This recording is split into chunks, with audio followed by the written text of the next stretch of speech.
So there's two topics to remember when it comes to Proverbs chapter 11, verse 11.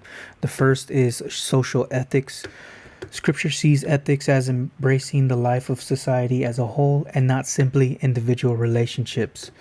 Proverbs chapter 11, verse 11 reminds us of the benefits of social ethics. Here's a few scriptures to consider regarding this. Proverbs chapter 14, verse 34 says, "Righteousness exalts a nation, but sin is a reproach to any people." 2 Samuel chapter 23, verse 3 through 4 says, "The God of Israel has spoken, the rock of Israel has said to me, when one rules justly over men, ruling in the fear of God, he dawns on them like the morning light, like the sun shining forth on a cloudless morning, like rain that makes grass to sprout from the earth." Psalm chapter 2, verse 10 through 12 says, "Now therefore, O kings, be wise, be warned, O rulers of the earth. Serve the Lord with fear and rejoice with trembling. Kiss the Son, lest he be angry and you perish in the way, for his wrath is quickly kindled. Blessed are all who take refuge in him." Proverbs chapter 16, verse 12 says, "It is an abomination to kings to do evil, for the throne is established by righteousness." Proverbs chapter 25, verse 5 says, "Take away the wicked from the presence of the king, and his throne will be established in righteousness." Proverbs chapter 28, verse 2, "When a land transgresses, it has many rulers, but with a man of understanding and knowledge, its stability will long continue." Proverbs 24, verse 4, "By justice a king builds up the land, but he who exacts gifts tears it down." Isaiah chapter 54, verse 14 says, "In righteousness you shall be established. You shall be far from oppression, for you shall not fear, and from terror, for it shall not come near you." The second thing to remember regarding Proverbs chapter 11, verse 11 is the power and significance of speech. A person's speech has an enormous influence for good or ill and is a sure guide to character.